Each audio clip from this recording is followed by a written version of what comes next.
சின்ன சின்ன சபைகள் எல்லாம் போய் பாடுகிறேன்.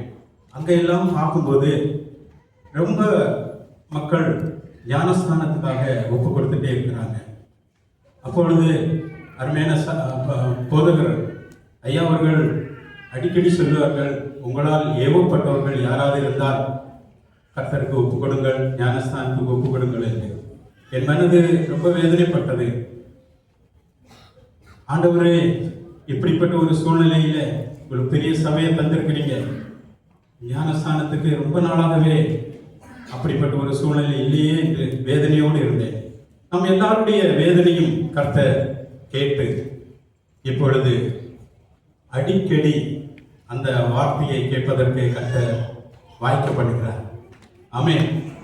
நானும் இது போலதான் வெளிநாட்டில் வருவேன், ரொம்ப சம்பாதிப்பேன் என்று நினைத்து நான் அஜ்மானில் வந்து சேர்ந்தேன். எனக்கு பேசின சம்பளம் கிடைக்கவில்லை.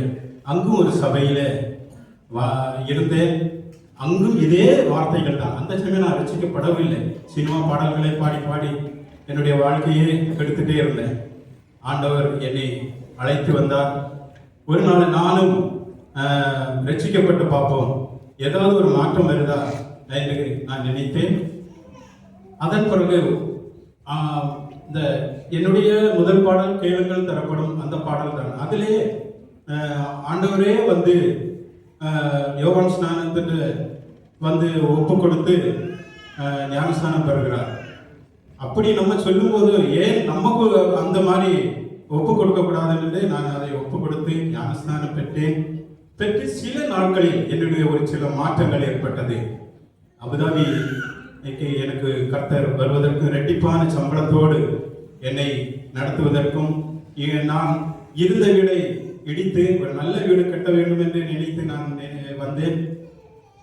ஆனால் அது நடக்காமல் இங்கு வந்து ஆசீர்வாதத்தோடு வீடை கட்டினேன். பிள்ளைகளுடைய காரியங்களை பார்த்தேன். அப்படி பெரிய ஆசீர்வாதத்தோடு ஆண்டவர் நடத்தி வருகிறார். இது கேட்க அன்பு தேவ பிள்ளைகளே, உங்கள் மனதிலும் ஆண்டவரை ஏற்றுக்கொள்ள வேண்டாலும் ஏற்றுக்கொண்டவர்களாக இருந்தாலும் ஆண்டவருக்காக ஒப்பு கொடுத்து வாழும்போது நாம் குறைகளை ஆண்டவர் நன்மையால் நிரப்புவார்.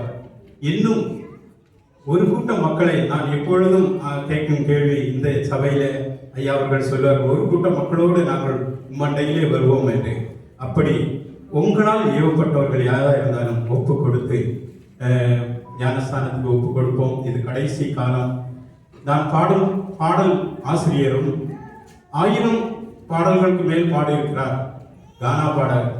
அவர் நான் ஆண்டவருக்காகவே ஒப்பு கொடுக்கவில்லையே என்று அந்த பாடலை ஏற்றி ஞானஸ்தானத்தை பெற்று அவருடைய வாழ்வை ஆசீர்வதிக்கிறார். அந்த பாடலை கேட்போமா?